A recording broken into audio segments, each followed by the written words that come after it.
thinking the mayor is just going to announce she isn't going to run for office and she's going to step down.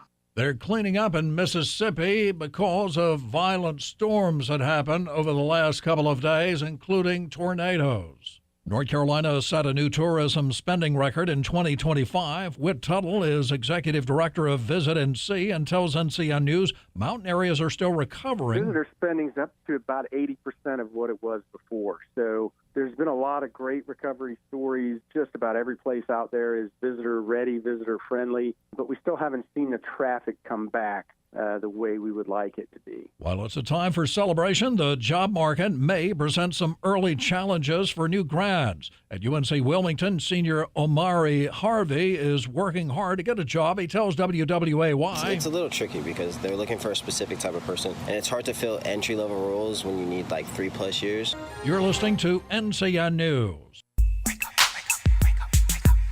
$5,000. That's the average amount of money people in the U.S. are now spending on gas in a year. $5,000. That's crazy. If you drive, you have to download Upside, the free app that gives you cash back every time you get gas. That's right. You can earn real cash back with Upside just by buying the gas you're already buying. You can literally start earning cash back today. I use Upside every time I fill up, and I've already made around $300. You're putting gas in your car anyway. Why not get real cash back? If you like free money, download Upside. I'm saving the cash I earn from using Upside to help pay for a vacation later this year. Download the free Upside app now to earn cash back every time you buy gas. Use promo code WALK5 to get up to a $5 bonus on your first tank. You can cash out anytime right to your bank, PayPal, or a gift card for Amazon and other brands. Just download the free Upside app and use promo code WALK5 to get up to a $5 bonus on your first tank. That's code WALK5 to get up to a $5 bonus on your first tank.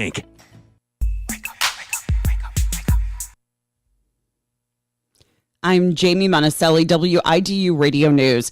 Cumberland County says the Planning and Inspections Department has completed a draft of the Hope Mills Area Land Use Plan using ideas and feedback shared by residents throughout the planning process. They invite the community to review the draft and keep helping guide the future of the area.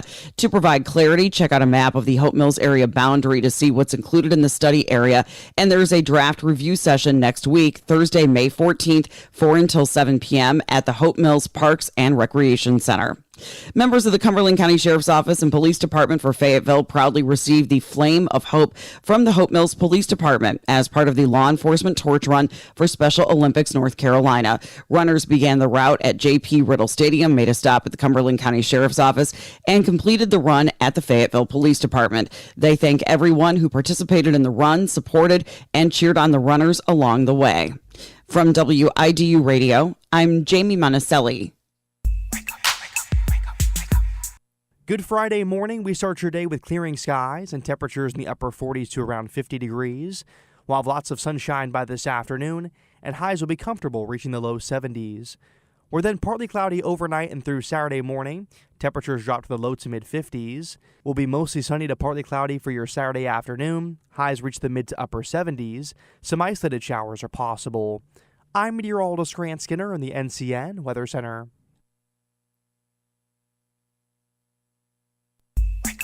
Hi, my name is Apostle Preston Davis Jr., Senior Pastor of True Love Church International, and you're listening to Wake Up. Hey, Cumberland County. Looking for a job with purpose? Cumberland County government is hiring. We offer great career opportunities where you can serve your community and grow your future. Explore openings and apply today at cumberlandcountync.gov/jobs. Need help? The county's recruitment team is here to guide you every step of the way. Visit cumberlandcountync.gov/jobs to apply to join the Cumberland County team. Bless the Lord. I'm Dr. Ann T. Newell, pastor of the Soul Harvest Apostolic Church, the church not just there in the community, but there for the community of Spring Lake, North Carolina. We're looking for more than a few good men and women to join the team. Iron sharpeneth iron. We may have what you need. You may have what we need. Catch the vision. Join the team. Join Wake Up.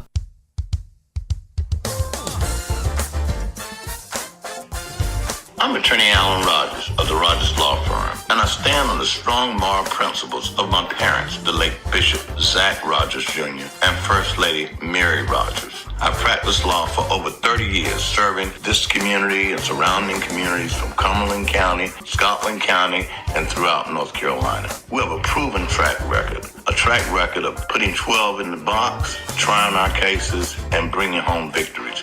We've settled as well as gotten verdicts of millions of dollars, and we'll do the same for you. So give us a call at 910-433-0833, the Rogers Firm. With a proven track record, let us deliver for you. This is Pastor Neil of the New Covenant Christian Faith Church Ministries, 5427 Murkison Road, and I am proud to be a member of Wake Up. This is Deb Cunningham, Cunningham & Sons Mortuary. If you're listening to this, you're listening to Wake Up. Wake up. Sharing information and inspiration. This is WIDU, the We Do Network. Any views or opinions presented on this program are solely those of the host and do not necessarily represent those of the owners, management, staff, advertisers, or sponsors of this radio station. It is not our intent to make any defamatory statements or infringe upon the rights of any human being. Any such communication is contrary to our core values and beliefs as hosts of Heartbeat. ATC Tower, this is Heartbeat Flight 2026. Permission to take off. Permission granted. Heartbeat 2026. Take off. Shh, shh. Heartbeat.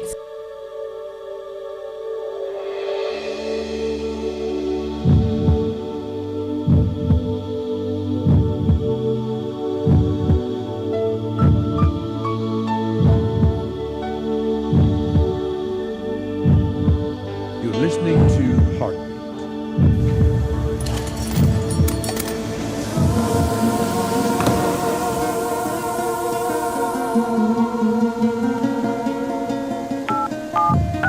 You tune in to Heartbeat.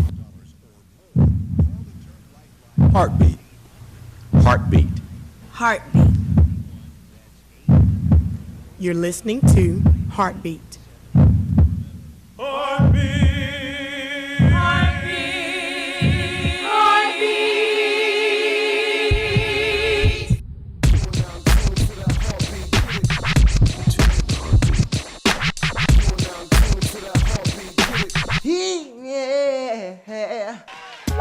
Good morning and welcome. Wake up. It starts now across the entire WIDU We Do Radio Network.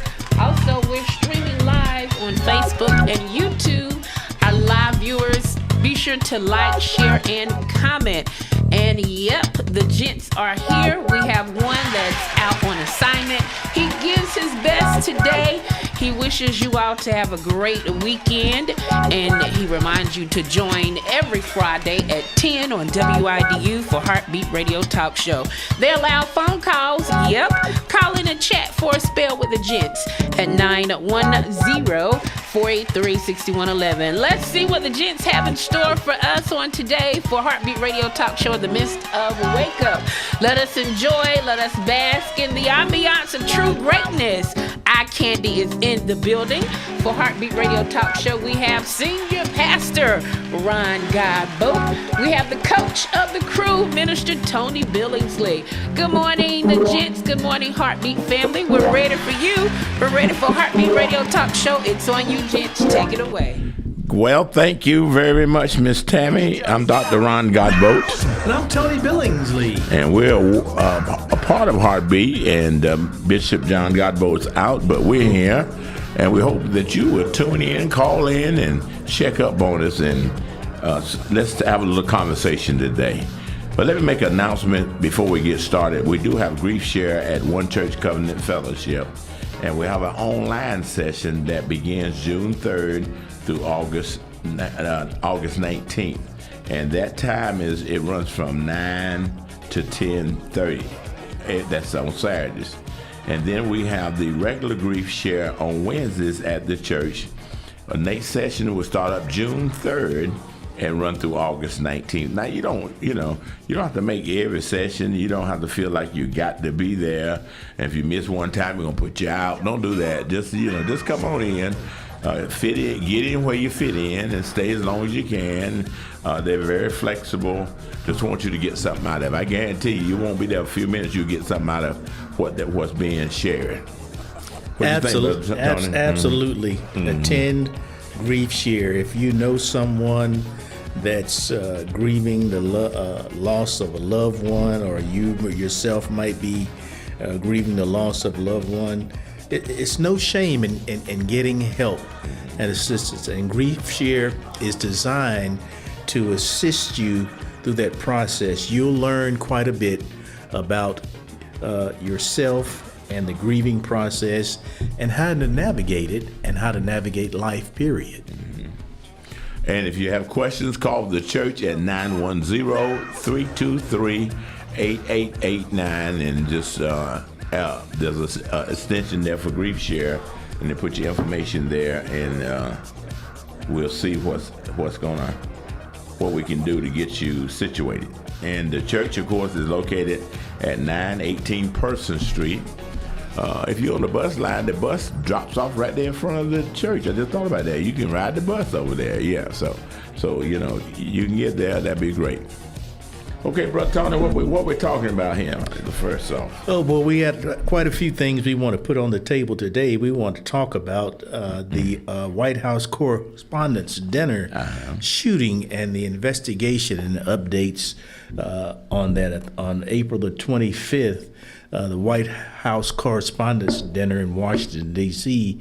at the Hilton Hotel, an individual took it upon himself to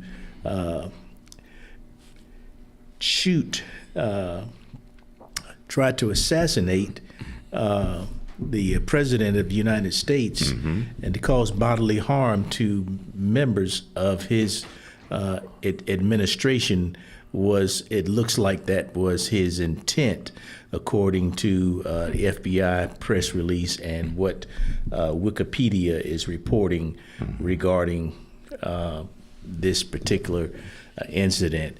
I would like to say that even though we may not agree with someone's opinion, their point of view, there are many things that I disagree with when it comes to politicians and some of the things that they say and do. But to take someone's life simply because they have an opinion, I tell you what, we need to reevaluate some things. And Scripture commands us that we should pray for those who have authority over us. Not try to kill them. Not try to kill them. Yeah.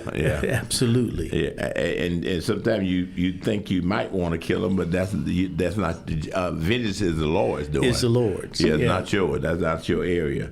But you know, the sad thing about this, Tony, is, and I'm probably one of the first ones when I heard it, I said, "Oh, you know, is this true?" And of course, and a lot of people have put online, they thought it was, like a setup to make Trump, people feel sorry for him and get him more backing.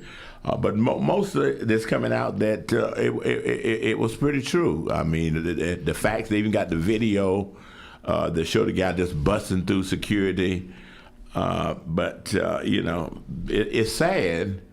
That when something like this happens, we got the question: is this true or not? Is it true or not? Because we live in that age where there's so many conspiracy theories about various things and reasons why people are doing things. We know that the president's approval rating has drastically declined since the start of the Iranian war, particularly.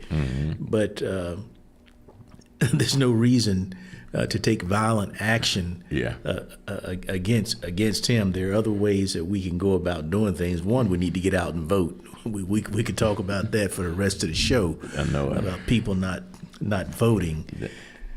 Yeah, and when we read those numbers of people voting, and I mean, we can't even get 50% of registered vote. Not even counting ones not even registered. 50% of those registered, can you get half of them to vote?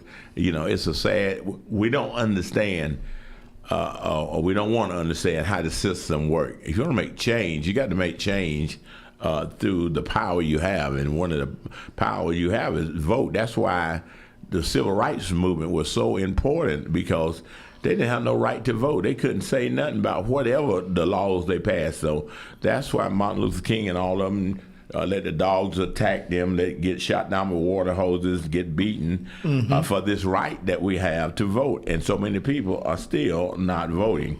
But if we're going to make a change in this nation and a change in this system and this regime that we got in order now, we're going to have to vote. We got to speak up. Yeah.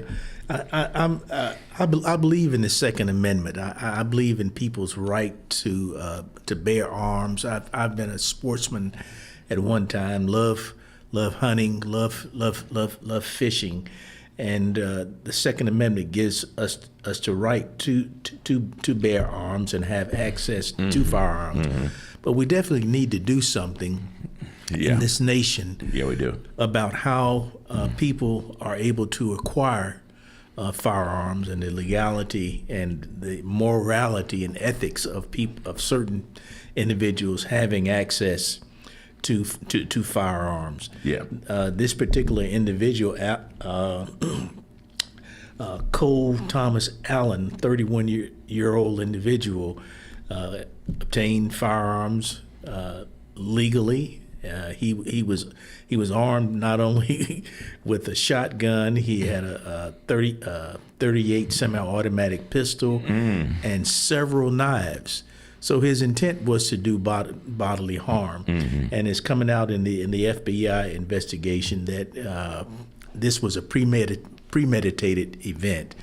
That it wasn't random. He just didn't decide, wake up that morning and decide he was going to do this. He actually scouted the president's this particular location, knew that the president was going to possibly be there, and for what I understand, this is the first time that President Trump has actually attended one of these White House Correspondents' events. And unfortunately, there have been 3 attempts. This is the 3rd attempt on his life. You know, once in Pennsylvania, then once in Florida near his home in Mar-a-Lago. Right. And then now this. And not telling how many more that they did that we don't know about. That they just arrested the person and moved on. Yeah. But like you said, and this guy was from California. He come a long way to try to do damage. I mean, there's so many questions. How did he get these weapons? Because they say he flew on a plane from California to Chicago, and they changed the flight from Chicago to Washington. Well, he could have shipped the weapons ahead of time. Well, yeah. And then if he could clear a background check in the state of Maryland or District of Columbia, he could probably purchase the weapons there with no problem.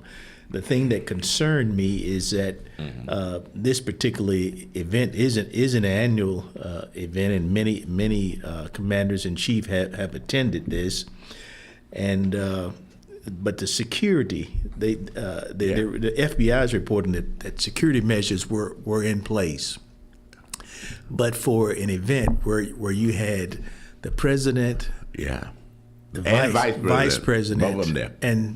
and some cabinet members.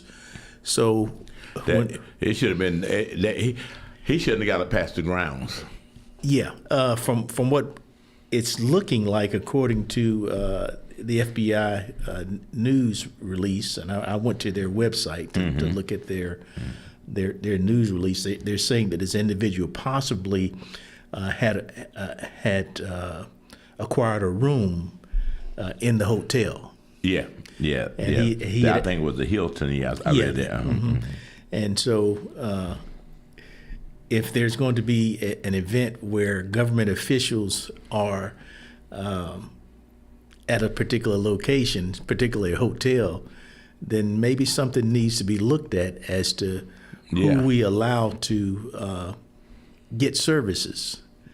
At these locations when we know that there's going to be an event where the president and other government officials might be there. So he had this room ahead of time, and he appeared to be ready to do damage.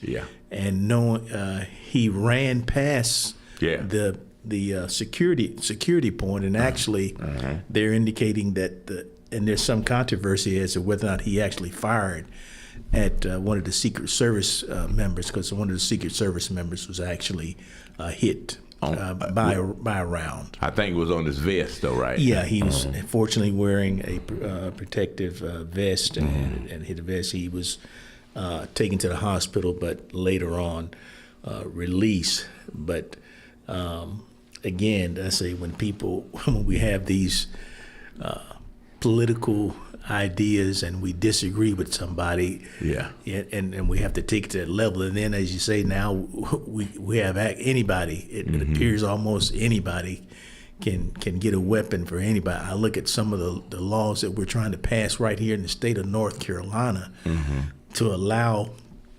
individuals to carry concealed weapons without obtaining any type of training or permit, from local authorities to do so.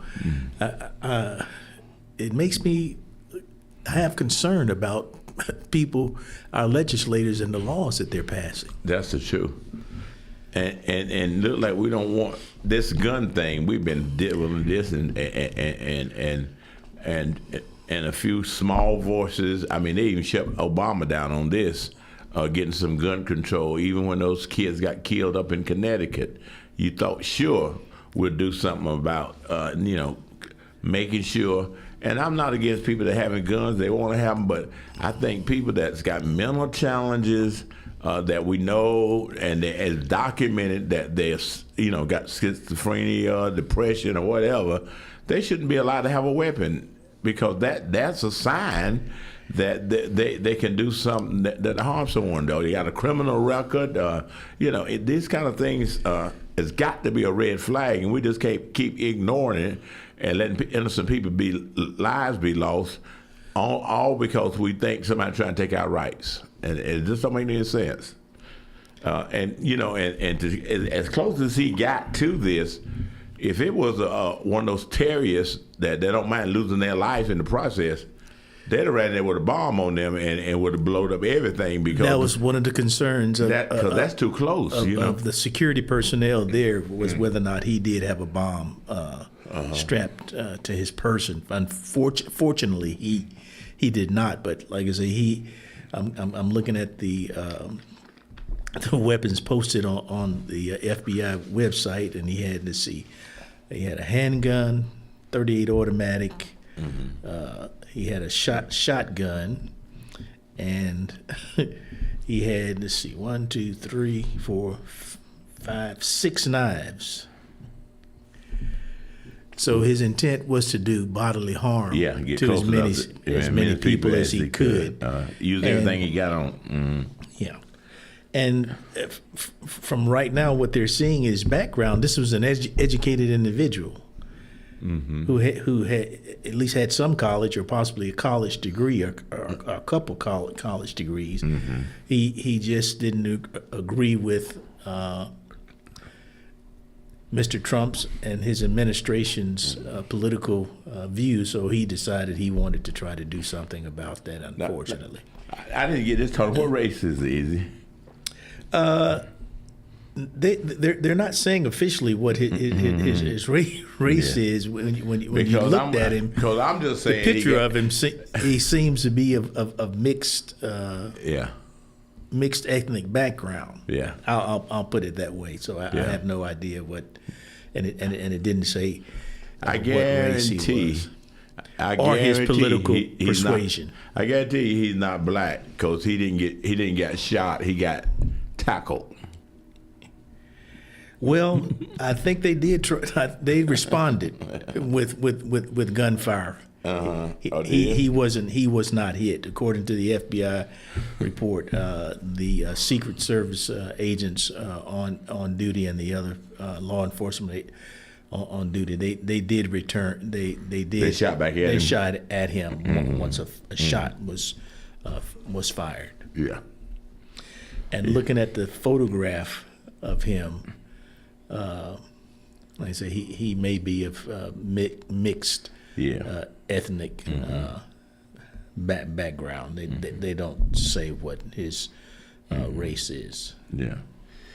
Well, I don't know if anybody got an opinion about it. You can call us and tell us what you think about this. 483-6111. We're talking about the almost assassination of the president at the White House Correspondents' Dinner, about 2 weeks ago.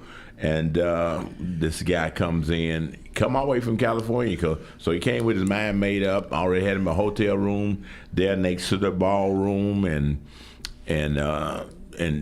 came in there, just ran through security with a gun, and as Tony just identified, knives on him and a .38, and I think had a rifle in his hand. Yeah. They tackled him. They did shoot back at him, but they ended up tackling him, and of course he'll be on trial soon. I'm sure he's locked up. Yeah, and in lieu of this, we need to take a look at how we go about protecting also our public officials. Mm-hmm. In lieu of this particular incident, Congress has now allocated or is getting ready to allocate funds. Mm-hmm. That the ballroom that President Trump was building had been put on hold, but now Congress is getting ready to allocate funds to upgrade security for that ballroom facility in the hundreds of millions of dollars. Yeah, I find that amazing. Yeah, and that's what some people say that there should have been already. Money should have already been allocated for security if they're building something at the White House. Yeah, and some people think that's why it was all a setup to make sure he get that ballroom built, and because now they're saying the ballroom will be more. I don't understand how the ballroom will be more safety than the White House. The White House has got to be the top place that you got to keep under security. I know when I visited there. Man, we couldn't. But certain areas only certain areas you can visit. You can even go to, and they have it roped off and security. I mean, you talking about security? They had it. I mean, so. And if you drive around that area, even down Pennsylvania Avenue, the security. And I think we have a caller on the line. Oh, she's ready. Okay, all absolutely. Right. Go ahead, and it's that time. Go ahead and introduce her. Well, we have with us today Dr. Nidhi Kapoor for Devoted Family Care or Health. And as a matter of fact, I went online on yesterday to review that facility and that practice because I'm getting ready to I'm going to enroll and make an appointment to see Dr. Kapoor myself. So Dr. Kapoor, if you're there, go ahead and take it away. Yes, good morning to you all. Good morning.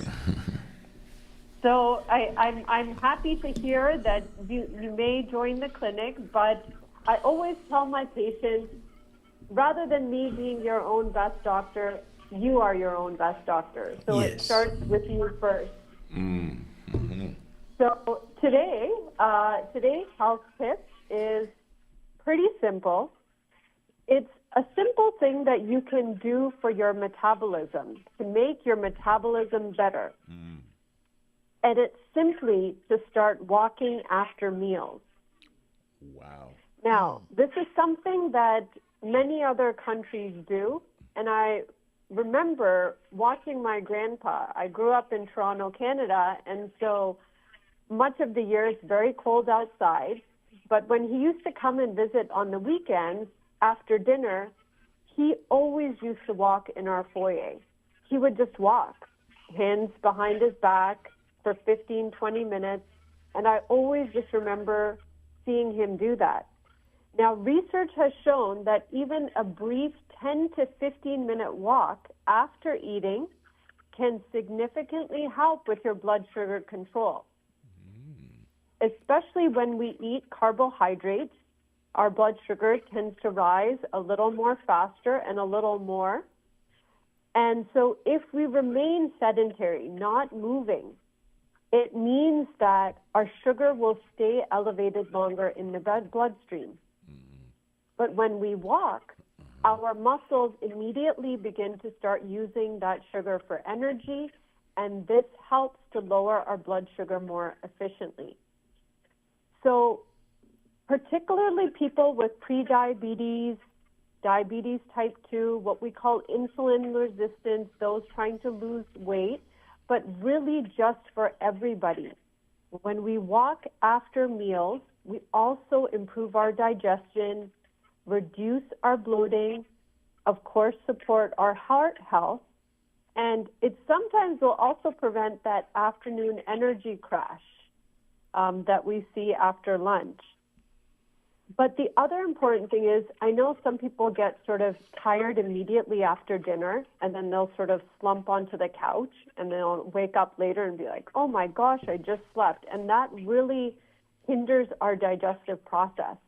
So when we walk and we keep active after we eat, even especially after dinner, it really helps that sugar metabolism, the digestive metabolism to be better.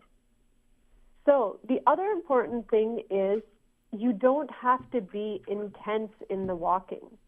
It's just consistency. It could be, again, just a walk around the block, a walk through the parking lot, at the mall. There's big mall walkers in Canada because, again, much of the year we have a lot of snow. But it doesn't have to be extensive. It just needs to be consistent. So I often tell my patients, don't underestimate the value of a movement snack. Not a snack that we eat, but a little movement snack. So whether you're sitting at the computer, whether it's after you eat a meal, little bursts of activity during the day actually help our body in all these many ways. And our body was designed to move. It was not designed to sit continuously for hours at a time. So a little challenge for this week is just to start that walk after 1 or 2 meals a day. Just a 10-minute walk. It's very simple. It's low impact. It doesn't take anything out of your pocket to do it, no money involved, and is the easiest way to support better blood sugar and overall health.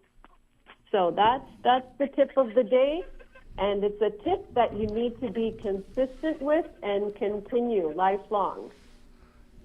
Awesome. Thank you so Thank much, you. Doctor. Thank you so much. Dr. Kapoor, you mentioned that the pace does not have to be intense. And you said probably about 10 minutes. Is there any particular distance that one should look to go in that 10 minutes, or just a casual stroll would be sufficient as long as it's consistent? A casual stroll, as long as it's consistent. So there's different times at which we're going to do different levels of intense activity. Sometimes if you start your day off before you've eaten, that's when you want to do something a little bit more brisk. So the studies have shown that if we do even 40 minutes of brisk walking 3 times in a week, in 1 year, there's actually a growth in our brain matter. We actually get healthier in terms of our brain health if we do a brisk walk, right? So that's a high intensity walk. So if we understand the digestive process, your blood flow needs to move to your gut after you eat, because blood flow is where we get our oxygen. That oxygen needs to be delivered to the tissue that's working. And after we eat, our gut is working.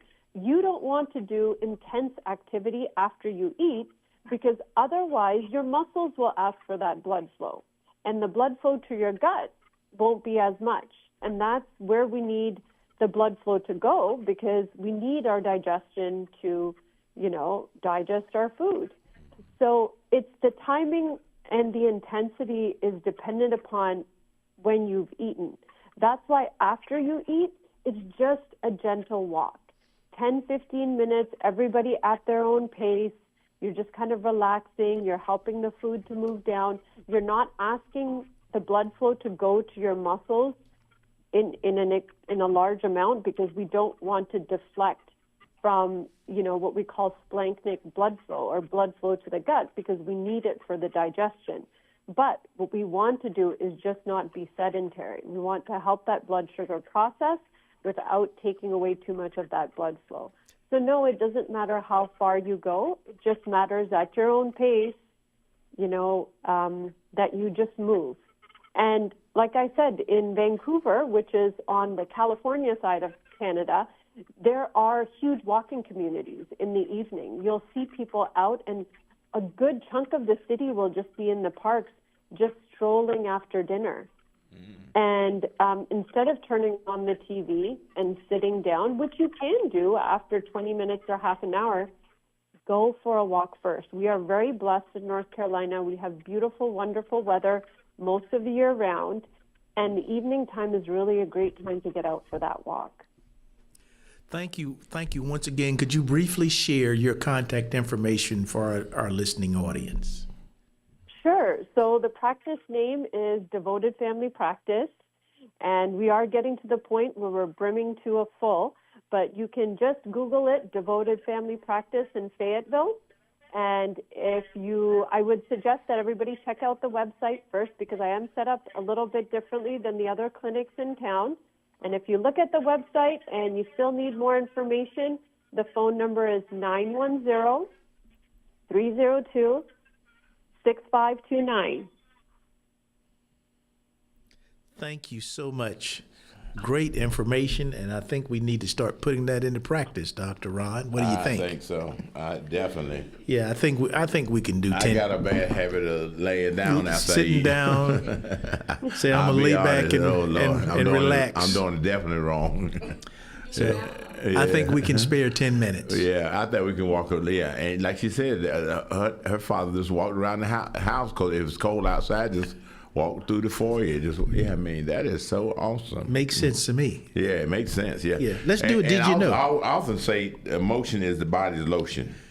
Yes, it is. And she said that, we were designed to move. Yeah. You want to do a did you know? Yeah, let's do a did you know. Did you know? Did you know that Greenland appears 4 times larger than it really is on many maps around the world?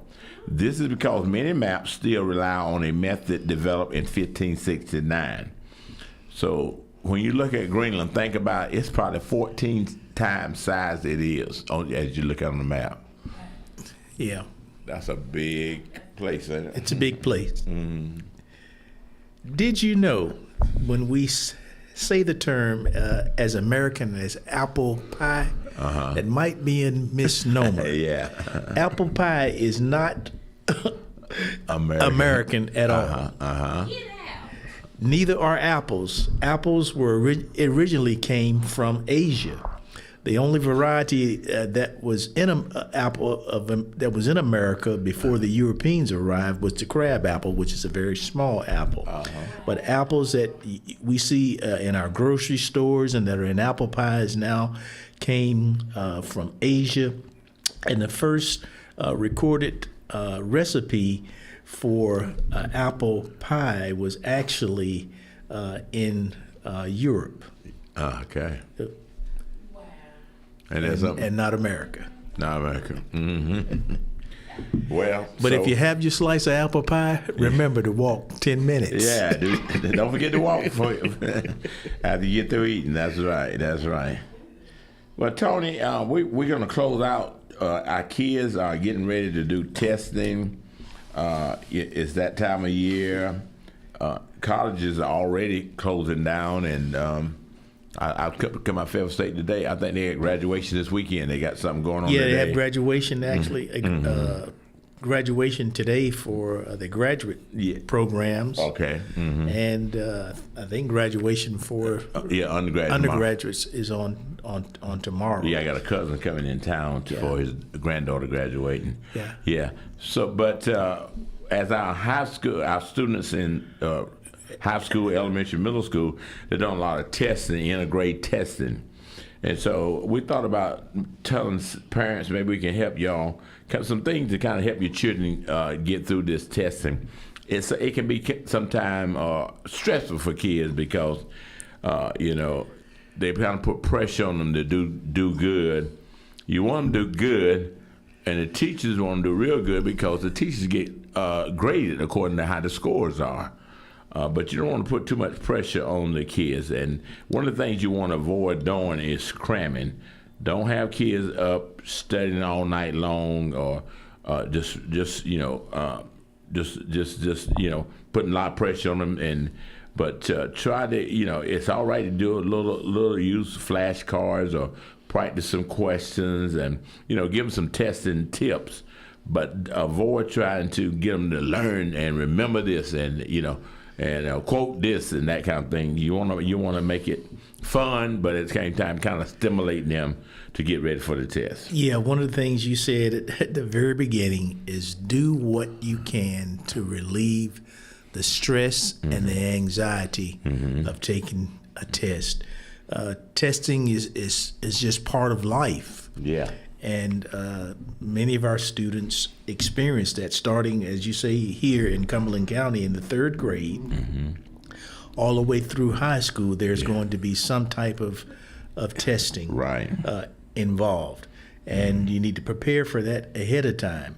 One thing to do is make sure that your child gets proper rest and nutrition the day of and the day prior to the test. Make sure they go to bed that night, not staying up agonizing over the idea that they're testing, but get a full night's rest and then eat a healthy breakfast that morning, preferably not something that's sugary. We have this habit of eating sugary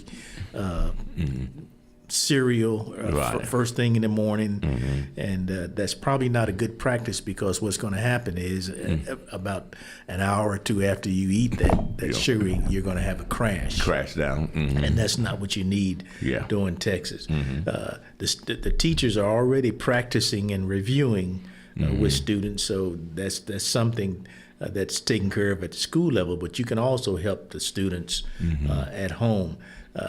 Talk to them about testing, have them visualize being successful at testing. During the test, make sure that you read all the directions carefully. That's one thing they tell you all the time. I know sometimes, I never forget going to a workshop. And they handed out a test. I remember. And said, make sure you read the directions. Read the whole test. Read all. Read the whole thing. And it says read the whole test. And boy, you just start writing. You got down to the end. And it said, put your, don't write anything. Put your pencil down. So you wasted all that time answering those questions, and you didn't have to, because you didn't follow directions. So read carefully directions. Use a process of elimination. Cross out obviously wrong answers, especially if it's a reading test or it involves reading passages. One of the first things you can do is go to the questions and read the questions, find out what it is they want you to know, and then go read the passage. That's right. And then highlight keywords and sentences in the passage that might help you with the answer. And use all the time you got. They say you got an hour, take that hour, read it, reread it again, check your answers, make sure you bubble in the correct one that you want to bubble in. Don't rush through it, and so you can get a nap. It's not about getting a nap. It's about making sure you get as many correct as you can, and letting the teachers know what you learned that year. It's not, as you said, it's not about rushing through the test to finish it. It's doing the very best you can by pacing yourself. Read and reread the questions so that you fully understand what it is you're being asked. And the ones that you know easy, answer them. You're confident that your answer is right. Read them, answer them, and then ones you're not, just skip them and come back to them later. You think about them a little harder. Absolutely. But the ones, it's called use the 2-pass system. Answer the easiest and most confident question first to build momentum. Mark harder questions to return to later with fresher eyes. It's amazing. You started off saying that. Unfortunately, a lot of these teachers, their evaluations are tied to their test results. And any good teacher that's worth their weight in salt is going to do their very best to try to prepare students for testing, and not only with these tips that you and I are giving today, but the information itself. Learning should be a process, as you say, that's not filled with anxiety. If you're already fearful, I got to learn these 10 things because I'm going to be tested on them, as opposed to, if I learn these 10 things, I'll become a better person or a better student. And manage your stress, relax, take deep breaths, think positive, that kind of pull that stress off. Don't try to, don't get too overcharged about that test. And most of the time, if your score not quite like you want to, they give you a second chance to do it. Most cases, I don't know all, but some cases they give you another chance. So don't, it's not the end of the world. And if you've been a good student and you worked hard, that test is not going to fail you. They'll find a way to get you there. They got credit recovery. They got so many things that can help you. Yeah, unfortunately, on many standardized tests, they're just testing your ability to recall information. Do you know the information that's being asked? But on a lot of these teacher-made tests, and I had an educator when I was early into education, would tell me, said, when you're teaching and you're testing, the test should also be a learning experience. Right. Sure, you want to see if the students are getting their information, but you should also want them to learn as they take the test. So when I was involved in education and I prepared tests, I tried to make sure that the student could also learn something from the test as opposed to just recalling information. Yeah. And if you're writing the essays, it seems like a little extra work, but outline what you're going to say. Make an outline of if you're doing an essay, brief outline with the main points, because you want to make sure you get all your main points in there. A lot of times you do essays like you're trying to win a scholarship. I know my granddaughter and grandson, they was going for a scholarship, and they got one. They're going to get it. And they had to write an essay, so they must have did pretty good on it, but they're getting the scholarship. So sometimes that comes up. Yeah. And we know also not only are the schools doing standardized testing, many students are still, and some are still taking ACTs and SATs. Yeah. So those particular tests, are currently needed to get into college or help you get into college. So if you can get some type of test-taking skills or tutoring during the years, particularly for math, make sure that you use scratch paper when you're answering those math questions, and that you are showing your work so that you can go back and review and say, okay, this was the procedure, this was the formula, and this is how I should have done it. Yeah. Make sure that when you're, as you said, when you complete the test, that you go back over. Make sure that you've bubbled in the information correctly. I can tell you numerous occasions we found that students were bubbling in information incorrectly. They may have had once they start off. You'll be off the whole test. Yeah. So you got to watch that. Watch that. Students should watch it, and then naturally have test proctors that are looking for that kind of information. That's what you're there for. To look for those kind of things so you can help kids. I like this one, Tony. Arrive early, especially those, like you say, going to take the SAT. They give you time to get there, get settled, breathe a little bit, relax, don't try to get there right at the time. Then you got to rush through, get settled in, and then test starts. Get there a little early. It won't hurt you, and you can kind of get yourself situated, get ready for the test. Let me see. Anything else, Tony? Let's talk about. We almost got time. The summer. The summer's coming. What can you do with the kids during the summer? I know that's something that parents have struggled with. You don't want to just leave them home and playing video games all day. What's some things they can do? For heaven's sake, don't let them sit around and play video games and watch television all day. You know, there needs to be enrichment. And as Dr. Kapoor was telling us, and you said, we need to move. Yeah. Children need to be able to have physical activity. You know, I look at some school systems are actually taking physical education out of the mandatory curriculum. Yeah.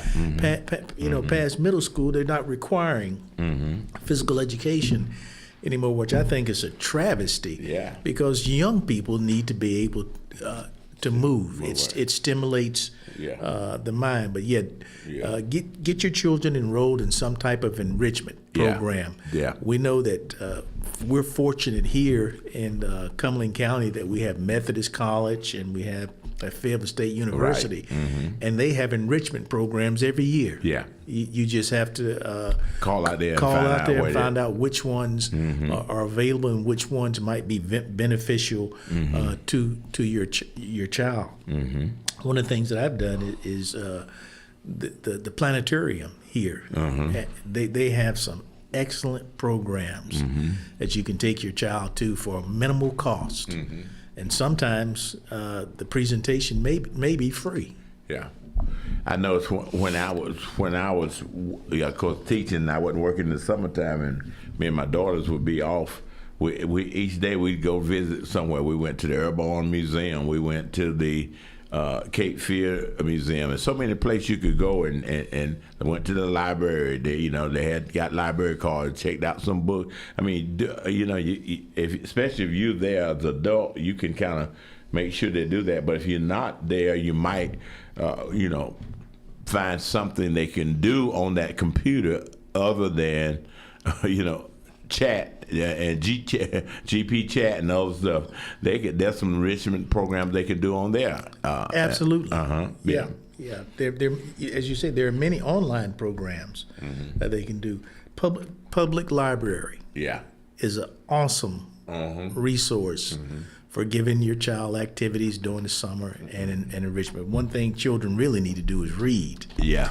But they have many other activities that include art, sciences, and technology at the public library here in Fayetteville and Cumberland County. Right. So look into those programs and see what you can get your child involved in.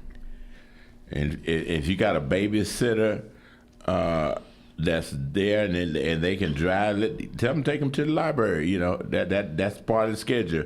On Tuesday and Thursday, we go to the library, and they can check out books. If they don't read good, they can get earphones and listen to somebody read and read along with them. There's so many ways to make sure they get some help there.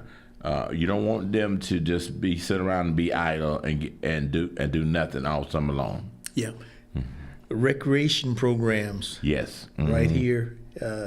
In Fayetteville and Cumberland County for sports and other recreational activities that children can be involved in. Swimming.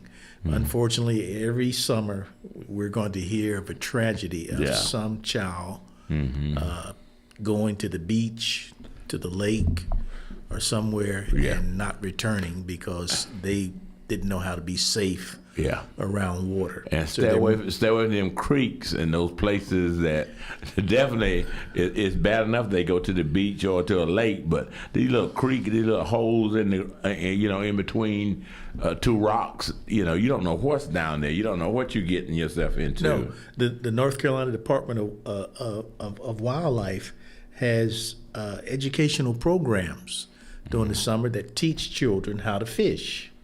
Okay. Yeah. And I think the Lake Rim facility is one place that they have activities. So if you want your child to learn how to fish, know about fishing and catch fish, sign up for that that program, and they can learn something they can enjoy for the rest of their lives. That's right.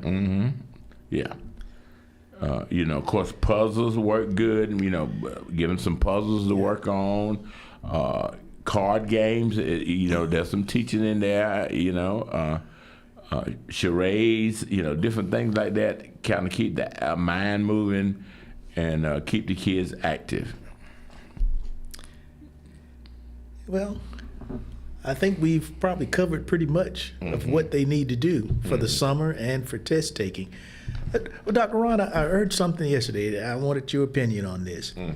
The NCAA is changing March Madness. They're going to go from 64 teams or 68 teams up to 78 teams. What do you think about that? We've already got a lot of madness in March, and right now it seems to be enjoyable. But they're expanding the number of teams that are now going to be available to play in that awesome tournament that they have. I think they're messing with a good thing. I think they're messing too much. The idea was for you to play hard during the season, do the best that you can during your conference tournaments, and try to get in to the tournament. Now, if you're gonna let any and everybody in, you're gonna water it down. You're gonna have a lot of blowouts because some people ain't ready for that level. I like to see. I love underdog teams that get in there and do well. But that's far in between. And it's going to get farther and more in between if they keep putting in more people that, you shouldn't be in there if you hadn't topped out your conference or you hadn't won the conference or that's got to be. The NBA, because of money, they're looking at expanding also. And now you have all these different playoffs. You got a playoff and a championship in the season. During the season, and then now you got one for what they call the World Championship after the season. And it's become so boring. I tried to watch a couple of games this week, and the 3-point shot is destroying the game. Professional basketball. Everybody wants to shoot it. Nobody, is around the basket. Big men, skills, have gone out of the window. And the game has become boring. And then with the NCAA, you already got the NIT. That's going on too. I mean, if you don't make one of those, I don't think you need to be in there. And it's amazing. During the 50s and the 60s, the NIT was the most prestigious tournament. It wasn't the NCAA tournament. The NIT was the tournament to get in and to win if you wanted to be considered the national champion. Wow. Yeah, I don't know. I think they're messing with a good thing. Yeah. Well, looks like our time has come and gone. Yeah. And remember, the only thing that evil needs to triumph is for good men to do nothing. God bless you. We'll see you next time.